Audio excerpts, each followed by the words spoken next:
नमस्कार दोस्तों, आज हम इस सिले हुए ब्लाउज से नाप कैसे लेते हैं, कैसे हम सिले हुए ब्लाउज से पूरा मेजरमेंट ले सकते हैं, इस ब्लाउज में जो कमी है, यहाँ पर इस ब्लाउज में हमारी गलती है, उसको हम पकड़ सकते हैं ताकि और अच्छे से अगला ब्लाउज जो हम बना रहे हैं उसमें हमारी क्या गलती हो रही है उसको हम जान सकें। तो चलिए डिटेल में समझते हैं कि इस ब्लाउज में हम मेजरमेंट कैसे ले सकते हैं और साथ ही साथ हम जो नाप ले रहे हैं वो सही ले रहे हैं या नहीं ले रहे हैं।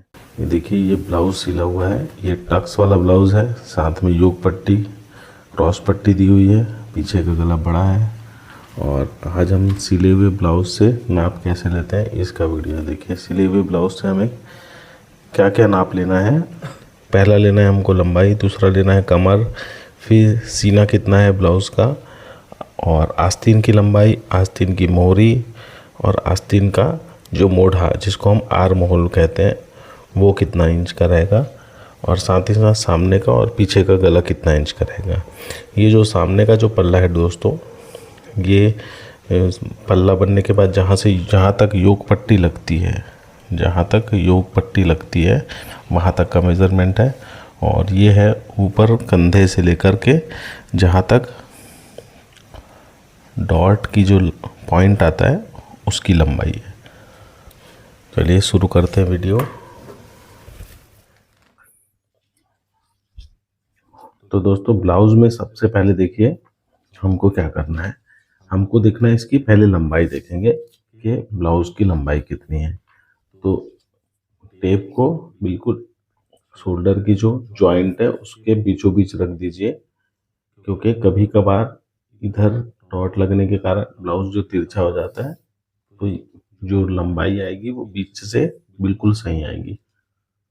ये देखिए 13.5 इंच इसकी जो टोटल ब्लाउज की जो लेंथ आ रही है वो 13.5 इंच आ रही है। तो ब्लाउज की लंबाई हम यहाँ लिख देंगे 13.5 इंच। ठीक है दोस्तों, अब हमें इसकी कमर नापेंगे। देखिए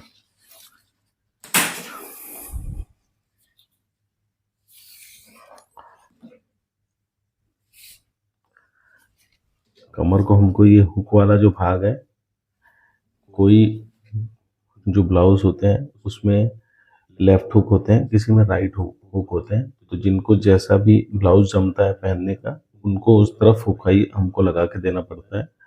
तो हम अभी देख रहे हैं लेफ्ट में इसके हुक है, तो जहाँ तक हुक लगा हुआ है उस पट्टी को पूरा ले लेंगे, और जहाँ पर ये हाई पट्टी बनी हुई है इसको हम पूरा नहीं लेंगे, इसको हम सिर्फ यहीं तक लेंगे जहाँ तक इसकी सिलाई आई हुई है। देखिए यहाँ से हमने ले लिया 29 इंच। कि ना दोस्तों मैंने इसे ज़्यादा खींचा है और ना ही ज़्यादा मैंने इसे ढीला लूज दिया है, क्योंकि बहुत ज़्यादा खींचूंगा तो 29.5 आ जाएगा, और बनाने के समय में अगर 29.5 लूज नाप करके बना दूंगा तो ब्लाउज ढीला हो जाएगा। इसलिए हम इसको ज़्यादा खींचेंगे नहीं, सिर्फ 29 इंच कमर इसकी लिख देंगे। 29 इंच नाप लिख दिया हमने कमर का। अब देखिए दोस्तों, हमें जो सीना नापना है, चेस्ट, तो चेस्ट कैसे नापेंगे, फिर से वहीं गले के पास रख देंगे, और आर्म होल का जो ज्वाइंट आया है इस ज्वाइंट के पास में देखेंगे। देखिए कितना इंच आ रहा है, 8.5 इंच। अब इस आर्म होल से इस आर्म होल तक देखेंगे कितना आ रहा है। तो ये देखिए दोस्तों 28 इंच आ रहा है। ठीक है, अब इसको आगे फिर से गले के भाग तक ले जाएंगे तो 36.5 इंच आ रहा है। अब ये तो हो गया 36.5 इंच। अब जब हमको इसका सेम मेजरमेंट बनाना है तो हम इसके चेस्ट को एक अलग तरीके से और नापेंगे। देखिए उसमें हम लिख देंगे जो सामने का जो पल्ला है वो 8.5 इंच आ रहा है, और गले का जो भाग है, ये देखिए जहाँ से गले की कटिंग हुई है वहाँ तक कितना आ रहा है। तो जब हम सिर्फ एक पल्ले को नापते हैं तो ये आ रहा है तकरीबन 14.25 इंच। तो इसको हाफ पल्ले को हम यहाँ आगे लिख लेंगे 14.25 इंच। ठीक है दोस्तों, तो ये एक और तरीका है ब्लाउज का जो चेस्ट नापने का। ये जब हम ब्लाउज बनाएंगे उस समय ये वाला मेजरमेंट बहुत अच्छे से काम आता है, क्योंकि इससे हमको पूरा चेस्ट, कभी कभी क्या होता है मटेरियल की वजह से जो गला है वो ज़्यादा फैल जाता है। तो ये नाप करने से जो नाप है वो हमको बराबर परफेक्ट वैसा ही मिलता है जैसा ये हमारा बना हुआ है। ठीक है दोस्तों, तो ये हो गई हाफ चेस्ट का नाप हो गया, ये फुल चेस्ट का नाप हो गया। तो ये दो चीज़ हमें चेस्ट में इस तरीके से नापनी है। अब ये आती है आस्तीन की बारी।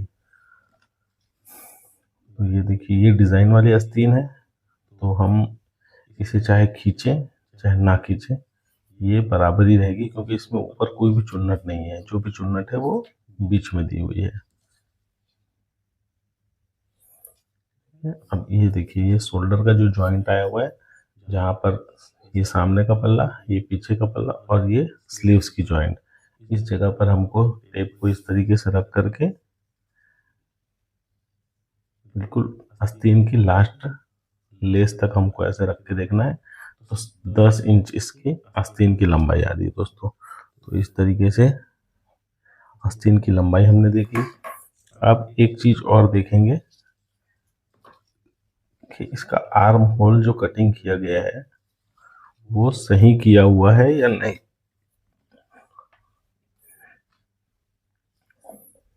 तो इसको नापने के लिए हम देखिए पहले इस तरीके से रख देंगे आस्तीन को, और 10 इंच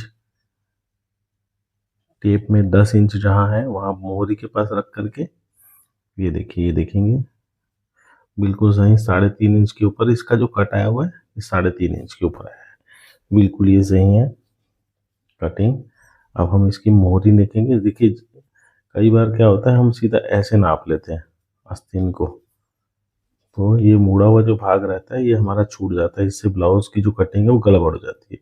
तो हमें पहले देख लेना है कि ये मुड़ा हुआ भाग अंदर तो नहीं रह रहा है हमारे से। तो इसको खोल करके और इस तरीके से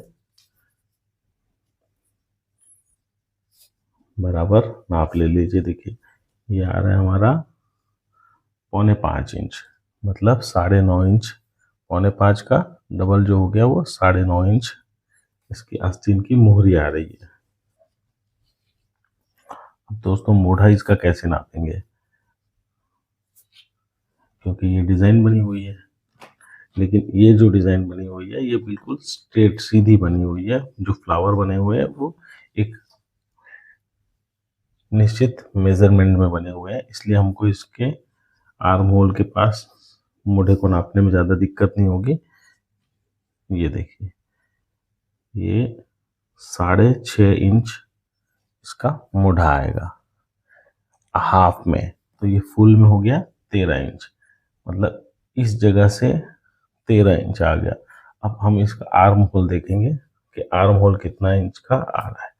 तो आर्म होल नापने के लिए ये जो जॉइंट है यहाँ से हमें ऊपर शोल्डर की तरफ ऐसे उंगली रख करके इसे हल्का सा खींच लेना है, और फिर टेप रख करके ये देखिए इस तरीके से टेप रख के देखेंगे, और 16 इंच इसका आर्म होल आ रहा है। ये देखिए 16.5 इंच आ गया। अब दोस्तों सामने का गला, अब हम सामने का गला जो नापेंगे वो लेंथ के हिसाब से अगर इसका नापते हैं, जैसा कि हमारा ब्लाउज का जो ये नाप है, इसके ब्लाउज का नाप देखिए कैसे, ये 13.5 इंच का लंबाई है, और इस हिसाब से गला 6.5 इंच आ रहा है, जो कि गलत हो जाएगा हमारा ब्लाउज, क्योंकि जितनी भी लेंथ होती है ब्लाउज की, जैसे 13.5 इंच की लेंथ आ रही है, तो इस भाग से बैक में 13.5 है, तो आपका यहाँ पर आधा इंच ये कम ही होना चाहिए, क्योंकि ब्लाउज जो होता है वो अंदर की तरफ, यहाँ अंदर की तरफ जब पहनते हैं तो घुस जाता है अंदर की तरफ। तो हम इसमें 13 इंच जब रखेंगे तो 6 इंच आ रहा है इसका गला। ठीक है, तो 6 इंच हम इसका गला ले लेंगे, बिल्कुल 13 इंच। अगर पीछे की लंबाई 13 इंच होगी तो हम यहाँ 12.5 रखेंगे, अगर पीछे की लंबाई 14 इंच होगी तो हम इसका 13.5 इंच रखेंगे, और अभी हमारी जो लंबाई वो 13.5 है तो हम इसको 13 इंच रखेंगे। अब देखेंगे तो ये देखिए इसकी जो कटिंग है वो 6 इंच की आ रही है। और सामने का हम रख देंगे इसमें 6 इंच गला लिख देंगे, और साथ ही साथ में इस पट्टी को भी नाप लेंगे कि कितने इंच की है। तो ये 7 इंच की आ रही है, तो हम इसके नीचे में एक मार्क करके 7 इंच की, तो जो नीचे की हो गई पट्टी है वो तैयार 7 इंच की आ जाएगी। अब दोस्तों इसी तरह से हमें पीछे का भी गला निकालना है। अब पीछे का गला कैसे निकालेंगे? इस टेप को बिल्कुल इस तरीके से रखेंगे, 13.5 इंच के ऊपर हम टेप रखेंगे लंबाई का, और फिर देखिए 9.5 इंच इसकी पीछे की गले की लंबाई आ रही है। तो ये 9.5 इंच हमने इसमें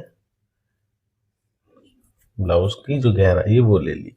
नहीं दोस्तों, ये मेरे शॉप का बना हुआ ब्लाउज नहीं है, ये कहीं और का बना हुआ है।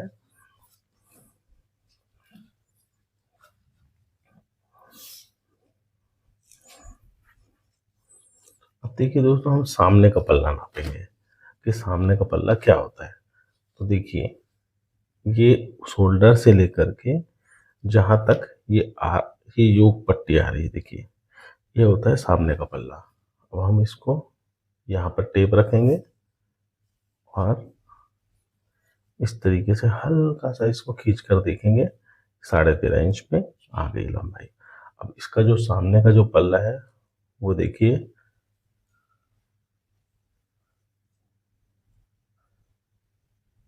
11.25 इंच का आ रहा है।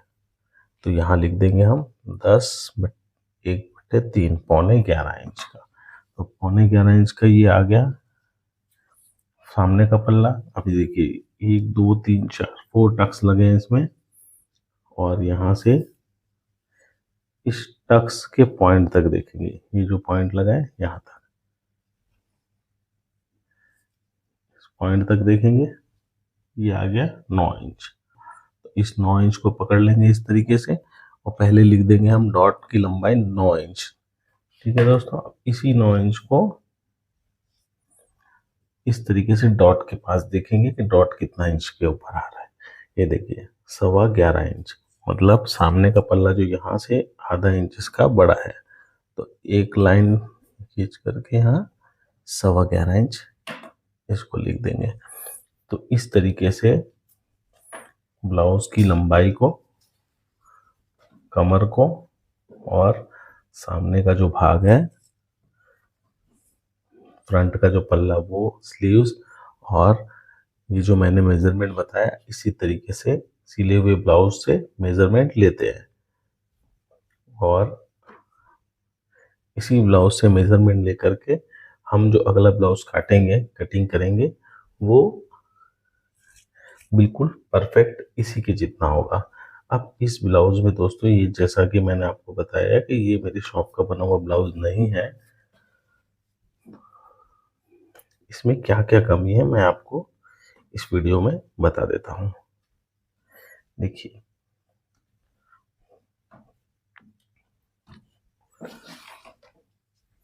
इस ब्लाउज में और क्या कमी है, क्यों ये ब्लाउज फिट नहीं बैठता, और क्यों ये ब्लाउज की फिटिंग नहीं आई है, और क्यों कस्टमर हमारे पास इसको लेकर आया है, ताकि हम इससे भी अच्छी फिटिंग का ब्लाउज उनको बना के दे सकें। तो देखिए दोस्तों, सबसे पहला जो गलती है ब्लाउज में, वो सबसे बड़ी गलती ये है कि इसका देखिए गला बहुत छोटा सा है, बहुत नैरो है। हो सकता है इनका बार बार शोल्डर गिरने की दिक्कत आ रही होगी, तो जिसने भी बनाया है उसने गले को इतना बारीक काट दिया है, इतना कम काट दिया है कि गले को 1.5 इंच की कटिंग काट दिया है। तो 1.5 इंच की कटिंग काट दिया है, तो उसकी वजह से गला बहुत दब गया है दोस्तों। तो इतना जब गला दब जाता है तो इसकी फिटिंग बिल्कुल भी सही नहीं आती। गला तो कंधा गिरेगा कैसे, गला ही नहीं बैठेगा तो कंधा गिरेगा कैसे। दूसरा जो है गलती, ये देखिए हुक आई की गलती है, बिल्कुल भी इसमें फिनिशिंग नहीं आ रही है। देख लीजिए, हुक की पट्टी अंदर घुस गई है, आई की पट्टी बाहर आ गई है। और साथ ही साथ ये जो टक्स लगे हैं, टक्स में ये टक्स छोटा लगा हुआ है, ये और बड़ा होना चाहिए था। युग पट्टी यहाँ से इतनी राउंड आती है, मैं आपको निशान करके बताता हूँ। ये देखिए इस तरीके से ये जो पट्टी आनी चाहिए, ये इस पल्ले को थोड़ा सा और बड़ा होना चाहिए, तब ये फिटिंग में अच्छा आएगा। पीछे देखते हैं, देखिए जैसे ही मैंने इसको पीछे ऐसा रखा, एक पल्ला इस तरफ दब रहा है और एक पल्ला उठ रहा है, तो इसकी जो तुरपे पट्टी लगाई हुई है ये भी बिल्कुल सही खिंचाव से नहीं लगाई हुई है। कहाँ खींचना है कहाँ नहीं खींचना है, जिसने बनाया उसको ज़्यादा इसका अनुभव नहीं रहा होगा। तो एक ये फॉल्ट है इसमें, और साथ ही साथ सिर्फ डिज़ाइन बना दिया गया है इतना ही सही है, वो भी देखिए डिज़ाइन में भी फ़र्क है। फिलहाल तो हम फिटिंग की बात करते हैं, तो नेक्स्ट वीडियो में मैं आपको इसकी कटिंग कैसे करेंगे और इसी ब्लाउज के को दिखा करके और मैं जो कटिंग करूँगा वो आपको दिखाऊंगा कि एक्चुअल में सही कटिंग कैसे करते हैं।